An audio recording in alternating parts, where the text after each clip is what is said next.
bés yooyu yëpp bu ci nekk rek bu ñu xoolee moyenne d'âge bi nga xamante ne nii moom moo koy fréquenté yaakaar naa ne ay ndaw rek la loolu di wane doole ji nga xamante ne nii ndaw am na ko ci suñu réew muy réew moo xamante ne nii bu ñu waxee ci population bi buñ ko xaajee ñu ne li ciy génn ci ndaw ñoo ëpp li ciy génn ci mag réew nag bu melee noonu yaakaar naa ni réew moomu àddina dañ koy xool ëllëg mu war a doon réew mu am ubbeeku bu yaatu réew bu melee noonu yaakaar naa ni àddina dañuy yaakaar ci réew moomu mu am taxawaay boo xamante ne nii amu ko woon mu tombeek suñu réew am ndaw ñoo xamante ne nii bëgg nañu ko suñu réew am ndaw yoo xamante ne nii fonk nañu réew mi kon ñuy dolliwaat rek di delloowaat di waxaat ak ñi nga xamante ne ñooy ndawi réew mi ñu gën a góorgóorlu ci suñu réew ñoo ko moom ñoo ko mën a defar bu ñu ko defarul kenn du ko defar kenn duñu fekk ci suñu biir dëkk bi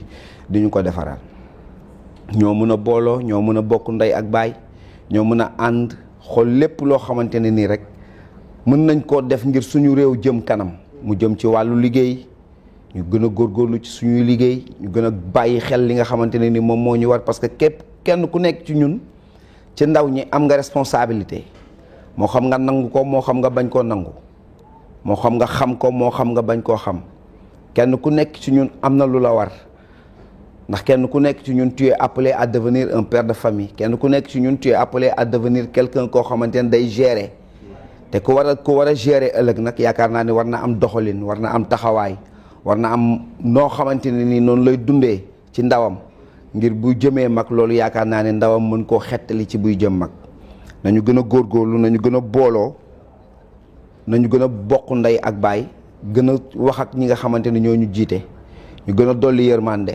ñu gën a dolli jàppale ñu gën a dolli lépp loo xamante ne nii rek mën nañu koo def ngir ndaw ñi mën a nekk ci condition yu baax ndax ndaw ñi yaakaar naa ni bu ñuy wax fi ñu toll gouvernement ci Sénégal ndaw a tax waaw ndax bu ñu xoolee ki nga xamante ne mooy njiital réew mi yaakaar naa ni li mu magee ndaw yi Sénégal bariwul bu ñu xoolee le premier ministre la même chose ñi nekk ci gouvernement bi dooni mag bariwunu kon yaakaar naa ni sunu réew am nañu chance boo xamante ni fii ak ay at ci kanam Sénégal war na toll ci taxawaay boo xamante ne ni àddina yëpp war nañ ñoo gis ci lu baax booloo moo koy def doon benn moo koy def bëggante moo koy def surtout bëggante waaw bu ñu bëggantee lu ñu song mën nañ koo daan yaakaar naa ni message bi nga xam ne Lions du Sénégal joxe nañu ko ci Coupe d'Afrique bi ñu jëloon li tax ma taj jëlee ko foofu ndax dañoo waxoon maa ngi koo jëli ndam li booloo woon lañ defoon doonoon benn ànd gunge gaynde yi jëli ndam li leneen lu mu doon ci secteur bu mu mën a doon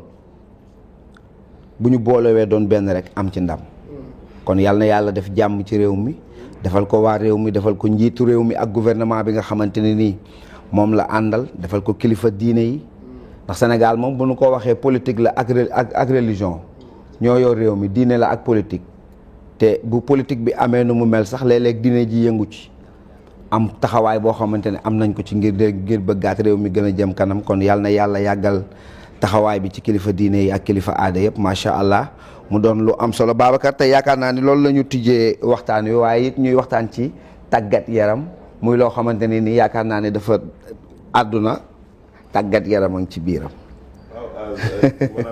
amin amin amin amin amin amin amin santam yàlla bu baax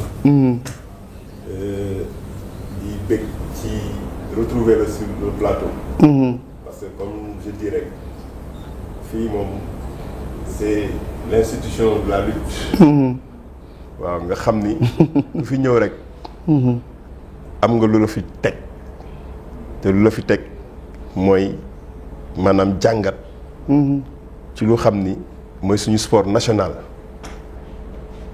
te moo du nga ubbee avec la jeunesse tey suñuy wax làmb jeunesse bi moo tax au niveau des écuries au niveau des supporters et au niveau même en fait ci maanaam engouement bu mu am donc popularité donc di am un message rek complémentaire ci jeunesse bi mooy que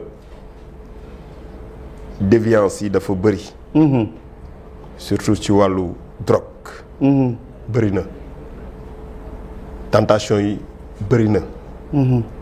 mais su fekkee ni dañuy wax ni l'avenir d'une nation dépend de sa jeunesse.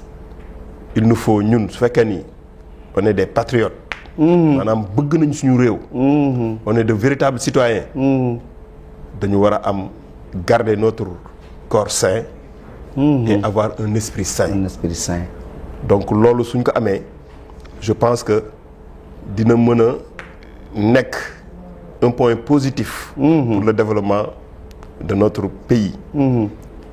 Modou nga dugal ma ci benn angle bu nga xam ni c'est le sport et la jeunesse. Et la jeunesse. waaw dañuy dem ci JOJ 2026.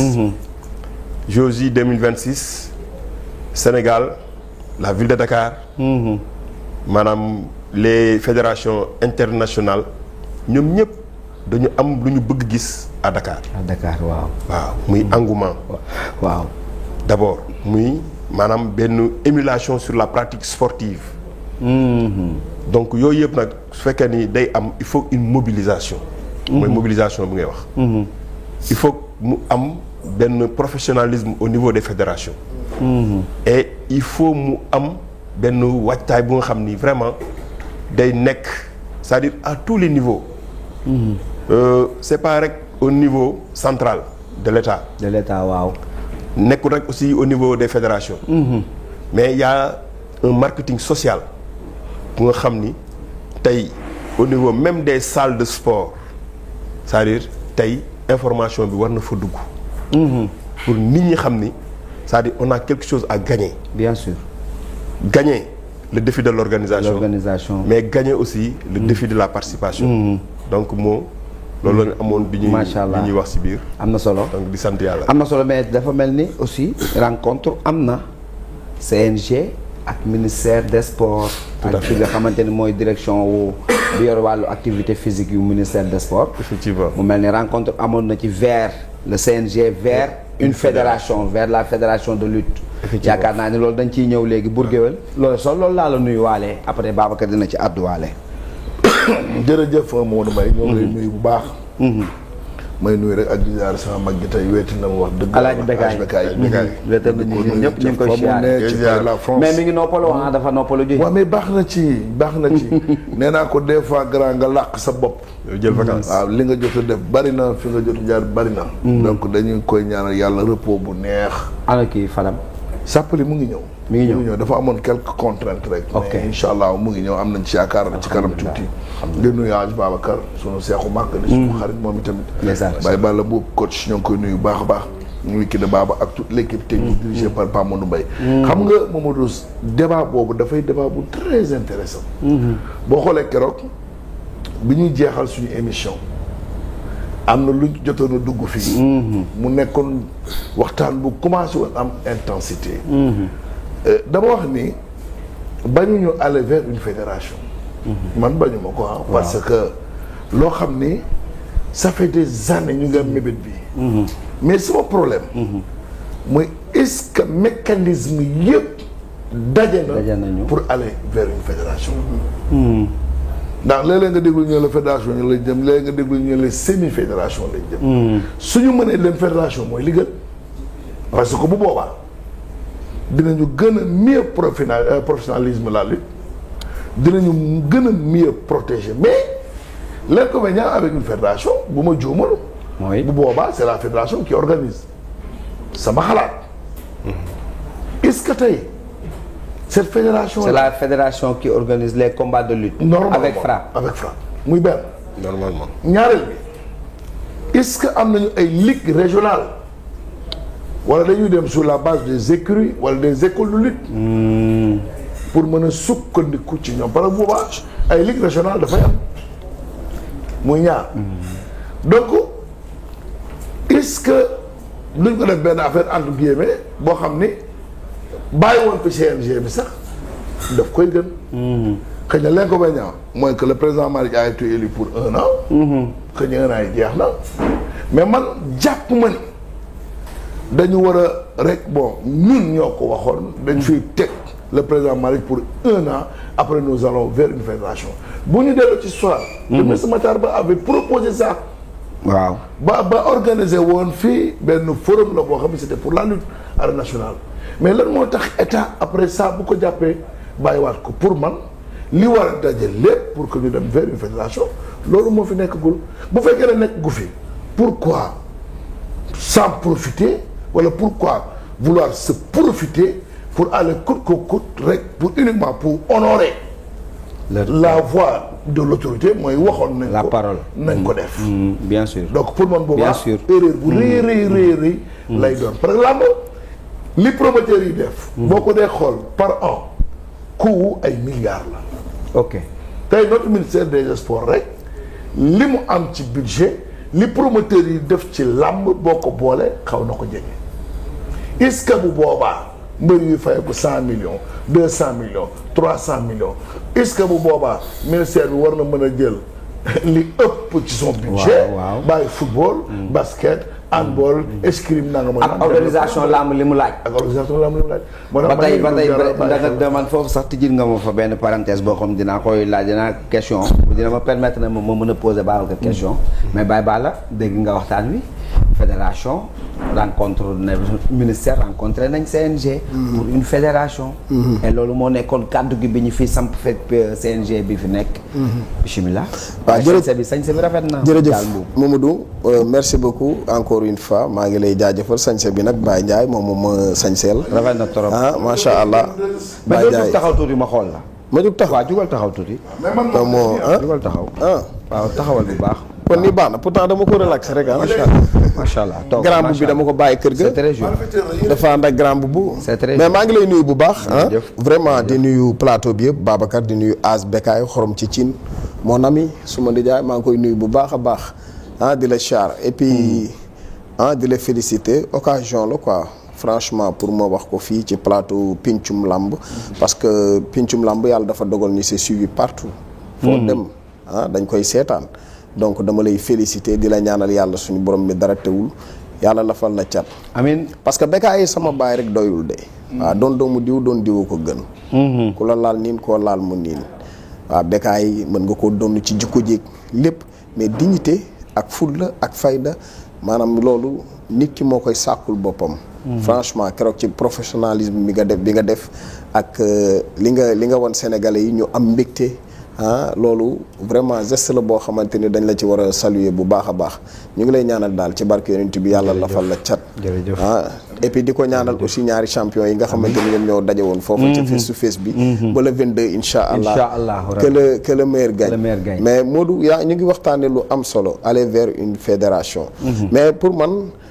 dama am benn question boo xamante ni Babacar nga ba fu mu ko mënee permettre moom rek laa ko bëgg a laaj ba xam dina ci mën a addu mooy pour aller vers une fédération est-ce que du dañu war a créer CRG ba pare fii doog a dem vers une fédération maanaam CRG parce que boo fii Dakar ok parce que boo de CRG man moom dag ma permettre ale sax ma dugalaale sama question mooy comme on doit aller vers une fédération est-ce que CNG du doon benn démembrement ci biir fédération bi bu ñuy libérer pour moom muy tëgg ay lutte avec frappe parce que lutte avec frappe bu ñu ko bëggee def compétition au Sénégal ça demande de l'argent ça demande de l'organisation boo xamante ni nii il nous faut des ligues régionales ak yeneen départementales et tout comprendre nga est-ce que CNG duñ ko jël def ko benn démembrement ci biir fédération sénégalaise de lutte seen inquiétude ça prouve nettement que am na lu xam ni des na parce que tey suñuy wax fédération c'est-à-dire normalement dañu war a convier tous les composants de la lutte te soo xoolee am na texte yu ñu préparé mais texte yooyu en fait ba léegi wàccagul au niveau des instances ok pour Modou mun a émettre son avis par rapport au texte. Baye Balla mun a émettre son avis par rapport au texte. donc loolu muy benn contrainte. beneen contrainte bi mooy. tey la lutte. telle qu'elle est structurée da ngay gis des comités même au niveau local. mais ces comités là dépendent de l'organisation administrative maanaam tey c'est le sous-préfet qui crée benn comité local le préfet crée benn donc au niveau kii c'est le gouverneur mu nekk les CRG les CRD et les CRL donc yooyu soo xoolee en fait il y a toujours la main de l'administration te su ñuy wax fédération normalement warul amati la main de l'administration muy beneen contrainte beneen contrainte bu ñuy mën a wax aussi dañuy yaakaar ni fédération ce sera uniquement une fédération pour la lutte avec frappe alors que s'il y a une fédération ce sera une fédération de lutte lutte olympique même les gens sax parlent sax de lutte et discipline assimilée ok donc yooyu yëpp aussi c'est des choses yu nga xam ni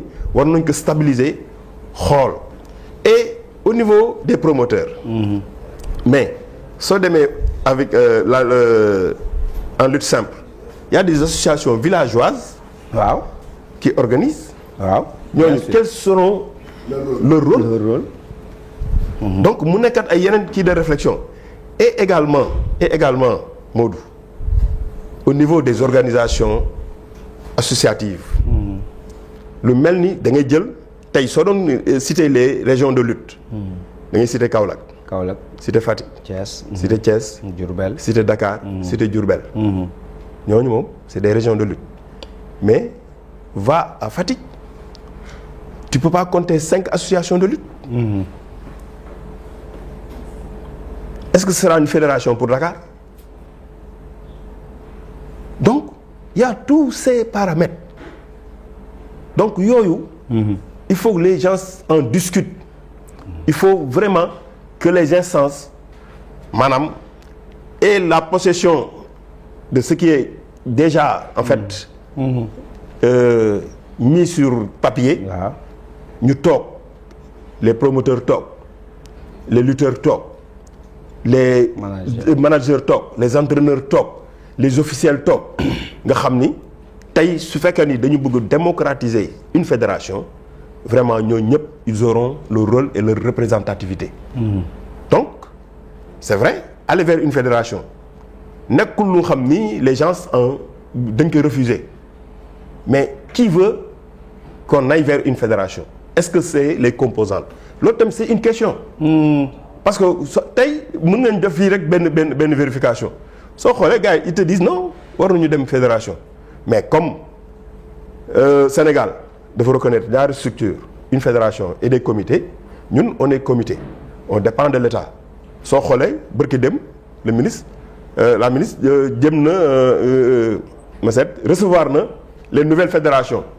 joxaat leen ay lignes directrices peut-être ci mouvance boobu la bëgg dem mais il faut que ñu rappeler historique làmb fédération musoon na fi am waaw amaat fii waaw mais dafa am ay échec après waaw et depuis lors le vœu de l'administration du gouvernement ci aller vers une fédération yàgg na bon promoteur yi ñoo doon joxe bon wala fédération bon yi dafa naa ni promoteur yi la woon xaw ma kii mais dafa nekkoon lu nga xam ni vraiment après demul woon mais nag depuis boobu ñu ngi koy bëgg yàgguñu fa maintenant am na ñu xam ni ça veut pas dire que ni ñu ngi koy bëgg yàgguñu fa waruñu ko def non waxuma loolu mais dama ni nañu fouilleter l'histoire xool la réalité pour seet est-ce que cette fédération-là elle est opportune parce que bu leen fàtte ni le Sénégal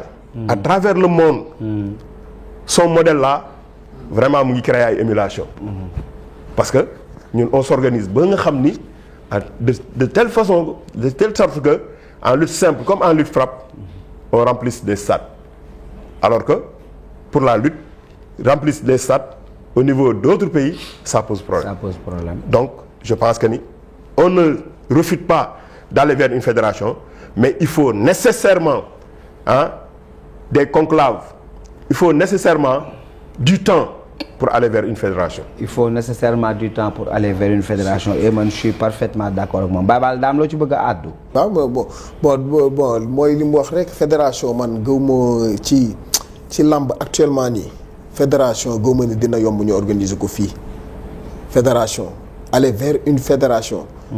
ak CNG de lutte bi fi mu nekk nii franchement man gëw ma ni luy yomb lay doon. waaw pour man pour jóge ci pour jële fi CNG.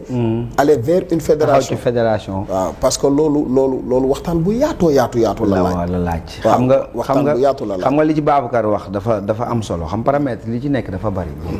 xam nga lutte avec frappe Sénégal rek la am ko lu ci sa xalaat. nuyu naa la bu baax a baax ñu bàyyi ñu dalal la ci sa émission pencum làmb ñu lu ci sa xalaat. waaw maa lay ziar bu baax a baax. bala ma ci wax sama xalaat nuyu la di nuyu père. kilifa yi maa ngi lay nuyu di la bàyyi xel di la seetaan bu baax a baax. parce que lu muy wax lépp da koy teg ci xam-xam. ak sell. bien sûr toog di ko seetaan moom père Bécaye. maa ngi lay bégg bu baax c'est la première fois ñu bokk plateau mais dama koy suivre bu baax a baax. kon li ngay ñëw fii yëpp yéen a ngi fi soog a daje.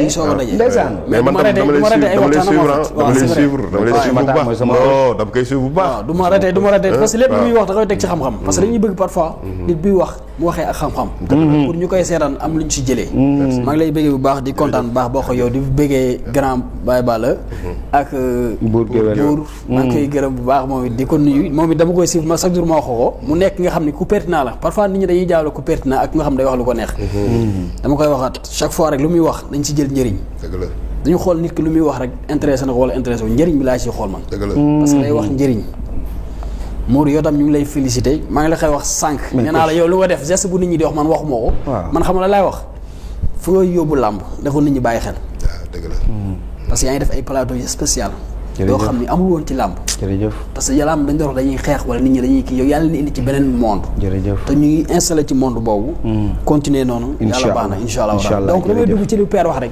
fédération kii mu ngi koy wax base la tey bu ñu créé fédération rek lépp ay yàqu dootul amati Modou Mbaye promoteur la dootul am père promoteur la xam nga la ay école de lutte mooy am compétition lay nekk la ñuy organiser làmb ñu mag sax pour nga déggaat ko ñoom ñoo koy organiser mais du nekk loo xam ne day mën a am comme ni muy amee ay 6 mois wala dara non parce que compétition mooy ëpp solo ci fédération bi loolu la nit ñi di bàyyi xel dëkk bu nekk wala gox bu ne dina am benn école de lutte boo xam ne dañuy bokk mu nekk genre championnat dina am mim am cadet am lépp fédération nekk lu ko gars yi yombalee nañ dem rek nañ dem non yombeewul noonu en fait bu ñëwee day nekkaat base loolu na buur di expliquer loolu base boobu nag mooy nekk cool yi pour base boobu nan la ñuy def ba mu taxaw bu taxawee yaa ngi koy wax sànq te wax jooju dafa am solo fédération mun na taxaw ñu nekkoon CNG yëpp dootoo leen gisati nit ñuy buux rek pour gars yi dem fa pour làmb ji dem fa mais après bu fa demee ba taxaw lan mooy nekk base bi parce que nekkul loo xam ne école de lutte bariwul ci dëkk bi déedéet nga war a organiser ay compétition dëkk yëpp dund ñu bëri mu ngi koy wax 5 régions ñoo fi dund bëri Sénégal ñaata région la du 5 bari na waaw léegi fédération nag mu ngi mel ni championnat Sénégal waaw il va avoir des équipes régionales oui compétition day am donc loolu dafa laaj loo xam ne nekkul loo xam père mu nga wax lu ñu xam ne dañ ko war a yàqamti voilà dafa laaj du temps moo wax na ko dafa laaj du temps waaw dafa laaj temps de dafa ñun ñëpp nag d'accord nañ bu nekkoon fédération mooy gën a carré ñu organiser ko mu carré mais après organisation bi day am ñoo xam daf leen di gaañ promoteur bi dootul bokkati xanaa day créer école de lutte parce que promoteur bi mënatul jël Modou Mbaye kenn di ko tëgg mënatul nekk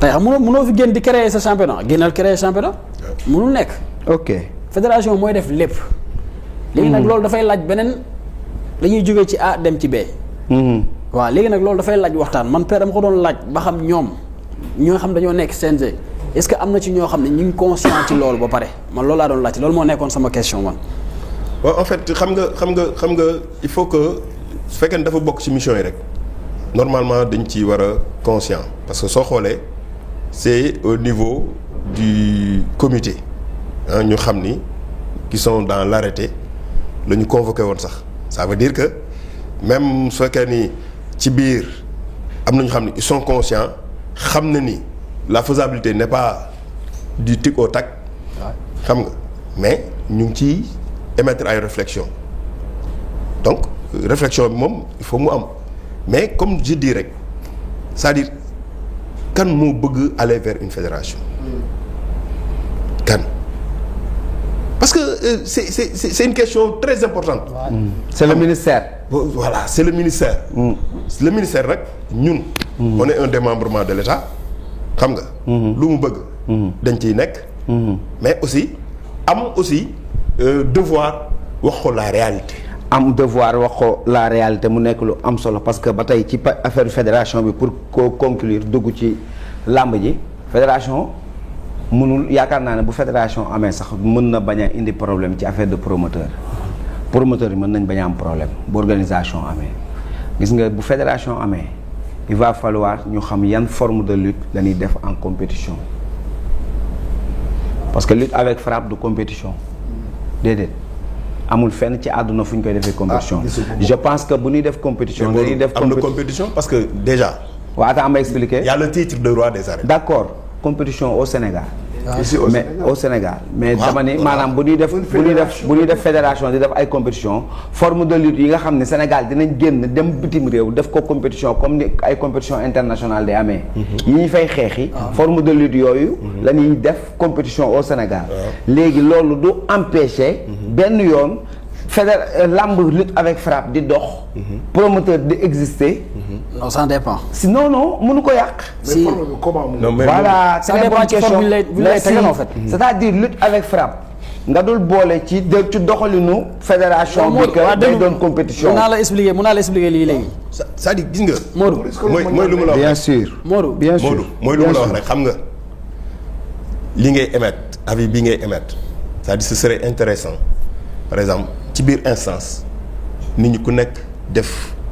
joxe sa avis ñu xool mooy kii mais tey wax naa ko sànq si on met en place une fédération ce sera pas uniquement une fédération pour la lutte avec frappe toutes les formes de lutte dañ ciy bokk on peut sax même dire et qui assimiler donc ça veut dire que ni dina am ouverture maintenant avec la forme actuelle waaw voilà Babs maanaam d'accord naa li ngeen di wax mais il faut que ñu def benn point.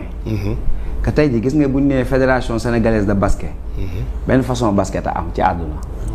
ñu ne fédération sénégalaise de football benn façon football moo am ci àdduna. équipe yi dañuy football doon ay club. non attention affilié wu foofu kiiwu ma ci ak yow de. benn façon benn façon football am ci àdduna. yaa futsal am na dama lay wax. futsal dañ koy def. Sénégal dañ ko affilié ci football ci championnat. oui mi ngi fi. ok d'accord naa mais xam nga ñooñu wax kay. xam nga tey jii futsal am na. football terrain am na. beach soccer am na te bu ci nekk am nga compétition te terewul fédération bi mi ngi dox. voilà mais. léegi nag ci biir loolu. mais nag compétition yooyu. la lutte simple. lutte olympique. fu nga bëgg a waxee comprendre naa. lutte olympique lutte gréco-romaine. lutte libre.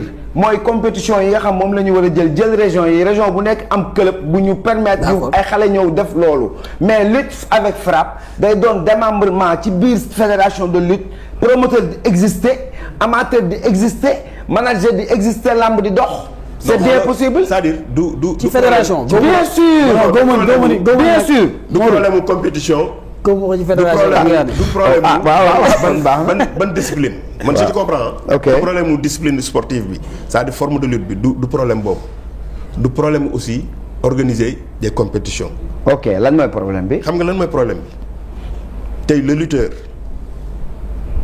est-ce que moom l'état actuel bu mu nekkee di gagner ay millions est-ce que avec le championnat dina am possibilité boobu. c'est une question qui va. lutte avec frappe du dugg ci championnat bi. voilà léegi nag loolu amoon na genre forme d'organisation bu fi amoon ñu dem ci loolu ci fédération boobu amoon na fi mais dama ni moo tax ma ni il faut nécessairement. gis nga ñun ñoo ko bëgg a mettre rek. gis ngeen lutte simple mi ngi dox lutte avec frappe di dox. voilà mais kon. le comité bu fédération ñëwee. le comité ba léegi. te comité boobu noonu mu ngi am base am waaw moo téye ñëpp. mu ngi am valeur am xam nga comité boobu téye ñëpp. tey bu fédération amee loolu lépp mën naa am te li fi nekk. non organisation bi day changer. organisation bi day changer méthode bi day changer. voilà amul problème changement boobu d'accord mais changement boobu nan la mën a amee c'est-à-dire il faut c'est ça c'est-à-dire changement dina am. Modou par force. waaw père. xam nga luy problème moom lu muy wax nii. ak fédération c'est différent. oui nii nañ jaar fédération bu ñëwee moom mooy def lépp. mooy def lépp. loolu mooy différence yow nga nekk promoteur grand bi nekk promoteur père nekk promoteur loolu amul fédération. Quel sera le rôle du promoteur. dans cette président fédération mooy am. est-ce que comprendre nga. mooy doxal lépp. léegi loolu lépp nag mbokk yi dinañ ci amaat lépp. dinañ ci moom amaat fédération benn président mooy am mooy doxal lépp. moom mooy am calendrier. voilà. am agenda. léegi promoteur la ma nekk seen rôle ci biir. mais c'est ça. c'est léegi nag lii mooy débat bi. mais on a comme ça nee naa promoteur bi boobaa xam nga lu tax bu ñu jëmee faire fédération dina am lu bari loo xam da koy yàq. c'est parce que association bu nekk c'est parce que ba tey c'est parce que ba tey lan mooy rôle am. c'est parce que ba tey dañoo jël lutte avec frappe bi nga xamante ni Sénégal kese la am bëgg koo def compétition ci biir Sénégal te lutte avec frappe doxeewul compétition ci biir réew mi lutte avec frappe dafa am neneen nu mu doxee tant que bu fédération amee terewul waa ñi maanaam ñi ŋànk lutte avec frappe du ñoom ñooy ŋànk fédération bi. waaw mënul nekk sax. lutte avec frappe. day nekk démembrement ci biir fédération bi. si loolu nag mooy doy waar. waaw léegi nag loolu beneen yoon. borom dinañ fi dalal. léegi nag loolu mën na nekk lu ngay wax ni mën na nekk. dinañ fi dalal benn borom xam-xam bàyyi baa la ñëw dinañ fi dalal booy on peut aller vers une fédération en s'inspirant du tournoi chef de l'État y a pas besoin de beaucoup de lutteurs et de promoteurs. Et les promoteurs peuvent continuer à faire des combats appelés galas. mais ñun est-ce que. mais loolu day nekk ni ñuy sanctionné. day nekk ni ñuy sanctionné. organisation. Ndiaye dem Seck. Babacar est-ce que drapeau chef de l'État région yëpp amoon représentativité bu jaar yoon. non sur les 14 régions. xam nga. ok ce qu'il y a. pour répondre à ta question. bu njëkk ba dañ doon wax les régions ñu organiser jox leen date. ñu organiser une sélection mais su ba ñu xamee ni sélection boobu c'était pas possible parce que la majeure partie des lutteurs ils habitent dans ces 5 régions lu ma la wax waaw maintenant on a laissé la porte ouverte. léegi ren bu am mbër daan na dëkk Diourbel sax dem compétir beneen région. voilà te juddoo fa bien sûr ñu dem donc soo xoolee au niveau de la représentativité. ça pose problème. jërëjëf. tu as répondu à ma question. au niveau de l'organisation comme lu Modou Mbaye di wax tey on peut prendre sax l'exemple des CLAF wala affaire yooyu. waaw c'est des championnats de lutte mais boobu c'est ciblé sur un groupe restreint ñu xam ni peut-être la mise est très importante pour mbër bi ba ñoo participer. ok mais est-ce que dina am dimension nationale mënul am nee naa j'ai te donné l'exemple de la région de Fatick. su ma juumul wax naa ne amatul écurie et cette région doit être barrée sur la carte de la fédération nationale de lutte. Fatick de lutte waaw.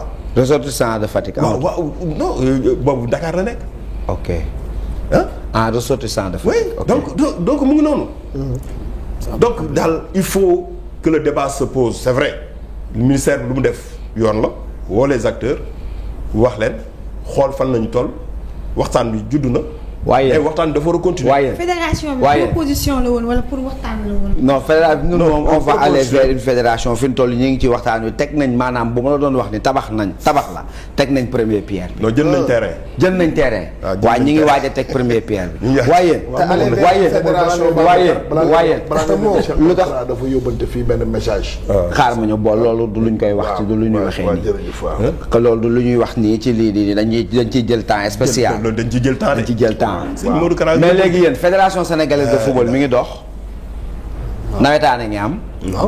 yàqul affaire yi. nawetaan dafa bokk ci ODCAV bokk ci ONCAV. waaw mais lépp ñoom ñoo koy tënku.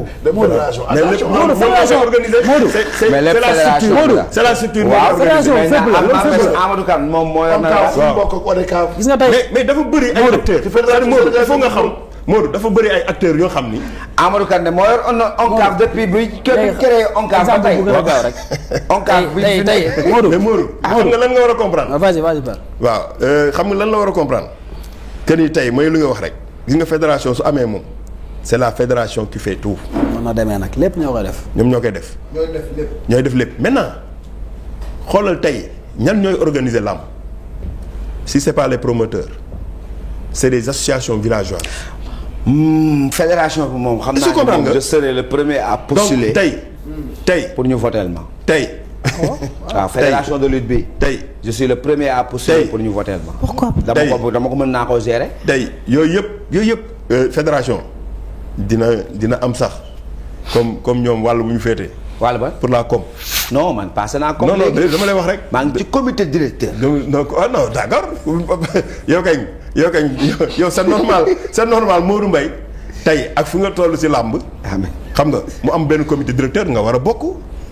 non c'est tout à fait normal parce que nag tey identité wu làmb nga.